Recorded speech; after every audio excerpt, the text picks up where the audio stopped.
کہ میں دوسرے پر تلواریں اٹھا رہا ہوں، میرے گھر میں ہی یہ سب ہو رہا ہے۔ بڑی غصے کے عالم میں فاطمہ بنت خطاب اپنی بہن کے گھر گئے، کھٹکھٹایا۔ حضرت خباب رضی اللہ تعالیٰ عنہ یہ مسلمان ہو چکے تھے، قرآن سکھا رہے تھے ان کو گھر میں۔ اب جیسے ہی دروازہ کھٹکھٹایا، میں عمر، حضرت خباب کی حالت خراب ہو گئی، بیچارے ایک کونے میں جا کے چھپ جاتے ہیں کہ عمر آ گئے اب کیا کروں، ان سے تو کوئی بچانے والا ہے ہی نہیں، ایک کونے میں چھپ جاتے ہیں۔ بہن نے آ کے دروازہ کھولا، کیا بات ہے، تم لوگ کیا کر رہے ہو؟ پوچھا، کچھ نہیں کر رہے ہیں۔ اب حضرت عمر بن خطاب رضی اللہ تعالیٰ عنہ کی بہنوئی جو تھے وہ بول پڑتے ہیں، کیا ہوا، میں مسلمان ہو گیا ہوں، ہم لوگ قرآن پڑھ رہے تھے، انہیں کیا معلوم کہ ہمارے یہ سالے جی ہیں ہمیں کیا ماریں گے۔ اتنا ان کا بولنا تھا کہ یہ برس پڑے، ان پہ ٹوٹ پڑے، اتنا مارا کہ خون سے لہو لہان ہو گئے۔ بہن نے دیکھا شوہر کو مار کھاتے ہوئے تو دوڑتی ہوئی آئی بچانے کے لیے۔ حدیث کے الفاظ ہیں کہ عمر فاروق اعظم نے ایسا گھونسا، مکہ مارا ان کے منہ پر کہ خون ناک سے، منہ سے خون کے فوارے ظاہر ہو گئے اور رونے لگیں۔ اور جب انہوں نے مار دیا تو بہن بھی جلال میں آ گئی، ہاں مسلمان ہو گئے ہیں، قرآن پڑھ رہی ہوں، تم جسم کے ٹکڑے ٹکڑے کر دو گے تو بھی ایمان ہمارے دل سے نہیں نکال سکتے ہو، اور محمد کی محبت ہمارے دل سے نہیں نکال سکتے ہو۔ یہ جذبہ تھا۔ عمر فاروق اعظم نے جب یہ سنا، اتنے جذبے سے بہن کہہ رہی ہے اور خون بھی بہ رہے ہیں، تو رحم آ گیا۔ بہرحال بہن ہے، پوچھا اچھا کیا پڑھ رہے تھے، بتاؤ تو صحیح۔ بہن بھی تھی تو مضبوط تھی، کمزور نہیں تھی۔ کہا تم جب تک غسل نہیں کرو گے قرآن پہ ہاتھ ہی نہیں لگا سکتے ہو، تم ناپاک ہو۔ ابھی اتنا مار کھانے کے بعد یہ نہیں سوچا کہ اور جلال میں نہ آ جائے، اسلام قبول کر لیا تو بس اب اطاعت رسول سامنے ہے، کچھ بھی ہو جائے۔ کہا لاؤ تو صحیح میں دیکھوں تو کیا پڑھ رہے تھے۔ نہیں دے سکتی، جب تک نہاؤ گے نہیں، غسل نہیں کرو گے، قرآن کو ہاتھ نہیں لگا سکتے ہو تم۔ بہرحال عمر فاروق اعظم کو مجبور ہو کے نہانا پڑا۔ غسل کرتے ہیں، قرآن جیسے لایا گیا، سورہ طٰہٰ کی آیت اننی انا اللہ لا الہ الا انا فاعبدنی واقم الصلاۃ لذکری، بے شک میں اللہ ہوں، اننی انا اللہ لا الہ الا انا، میرے علاوہ کوئی معبود نہیں ہے، فاعبدنی میری عبادت کرو، واقم الصلاۃ لذکری میری یاد کے لیے نماز قائم کرو۔ یہ آیت مبارکہ پڑھتے ہیں تو کہتے ہیں کہ پھر بات تو میرے سمجھ میں آ گئی، محمد ہیں کہاں؟ میں قتل کرنے جا رہا تھا، لیکن اب بتاؤ ہیں کہاں؟ مجھے بھی ملنا ہے اور قدموں میں گر جانا ہے۔ کہاں جا رہے تھے اور کیا ہو گیا؟ شہید کرنے کے ارادے سے نکلے تھے، دل بدل گیا۔ جیسے حضرت خباب جو چھپے ہوئے تھے بیچارے ڈر سے، وہ پتہ چل گیا کہ اب تو یہ نرم ہو گئے، حضور سے ملنا چاہتے، دوڑ کے آئے، چلو میں ملانے لے چلتا ہوں۔ پہلے تو ڈر کے چھپ گئے تھے کہ کہیں ہم پر بھی حملہ نہ ہو جائے، اب پتہ چلا کہ حضور سے ملنا چاہتے ہیں، ہاں چلیے میں لے چلتا ہوں۔ کہاں ہے؟ حضرت ارقم کے گھر میں تو حضور موجود ہیں، چلیے میرے ساتھ۔ حضرت خباب رضی اللہ تعالیٰ عنہ آپ کو ساتھ میں لیتے ہیں اور حضرت ارقم کے گھر کی طرف چلتے ہیں۔ اب حضرت خباب کو پتہ ہے نا کہ حضور سے ملنا چاہتے ہیں اور اچھی نیت سے ملنا چاہتے ہیں، لیکن جو حضور کے پاس ہیں ان کو نہیں پتہ ہے۔ جب دیکھا کہ یہ عمر آ رہے ہیں، ہاتھ میں تلوار ہے، تو امیر حمزہ رضی اللہ تعالیٰ عنہ وہاں موجود تھے، دوسرے صحابہ تھے، کہتے ہیں امیر حمزہ وہ دیکھو عمر آ رہے ہیں۔ اب سارے صحابہ ڈر جاتے ہیں، عمر آ رہے ہیں، سب کی ظاہر سی بات ہے، جو مسلمان ہو چکے تھے وہ بھی اور جو نہیں ہوئے تھے وہ بھی عمر فاروق اعظم کی بہادری سے کانپتے تھے، وہ اتنا ڈرتے تھے کہ حالت خراب رہتی تھی۔ لیکن امیر حمزہ بھی کم بہادر نہیں تھے، کہا آنے دو ان کو، آنے دو، اگر وہ اچھی نیت سے آ رہے ہیں تو ان کا استقبال ہے، اور اچھی نیت سے نہیں آ رہے ہیں تو پھر میری یہ تلوار آج ان کی گردن کو کاٹ دے گی۔ لیکن یہ آواز جو ہے وہ گھر کے اندر جاتی ہے، اور اتنے میں وحی کا نزول بھی ہو گیا حضور کے اوپر کہ عمر آ رہے ہیں، قدموں میں گرنے کے لیے، استقبال کے لیے آگے بڑھو۔ رسول اعظم صلی اللہ علیہ وسلم کمرے سے نکل کر، گھر سے نکل کر باہر آتے ہیں، عمر بن خطاب کے سب سے پہلے دامن کو پکڑتے ہیں، ان کے ہاتھ سے تلوار لیتے ہیں کہیں معاملہ گڑبڑ نہ ہو جائے۔ کہتے ہیں عمر کب تک فتنے کرتے رہو گے یار، اب تو سمجھ جاؤ۔ اب یہ انداز ہو گیا تھا حضور کا، حدیث کے الفاظ ہیں کہ عمر کب تک فتنے فساد کرتے رہو گے، اب تو آ جاؤ۔ تو عمر فاروق اعظم نے فوراً کہا اشہد اللہ الہ الا اللہ وانک عبد اللہ ورسولہ، کہ میں گواہی دیتا ہوں کہ اللہ کے سوا کوئی معبود نہیں اور آپ اللہ کے رسول اور اس کے سچے بندے ہیں۔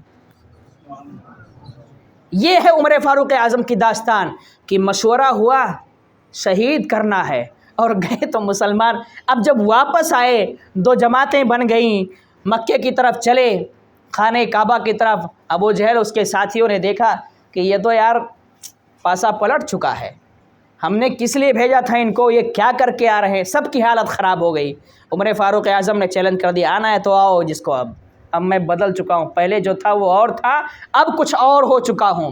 میرے عزیز دوستوں اور بزرگوں، عمر فاروق اعظم رضی اللہ تعالیٰ عنہ اسلام قبول کرتے ہیں، اس کے بعد جو اسلام کو مضبوطی ملتی ہے، اس کے بعد جو قوت ملتی ہے، اس کے بعد جو آپ کے ساتھ حشر ہوتا ہے، انشاءاللہ کل کے بیان میں اس کے آگے کی تفصیل بیان کروں گا۔ اللہ رب العزت کی بارگاہ میں دعا ہے کہ پروردگار عالم ہم سب کو ان مقدس صحابہ کرام کے نقش قدم پر چلنے کی توفیق عطا فرمائے اور ان سے اور انہی کی طرح رسول اعظم صلی اللہ علیہ وسلم سے سچی پکی محبت کی توفیق عطا فرمائے۔ وما علینا الا البلاغ۔ السلام علیکم ورحمۃ اللہ وبرکاتہ۔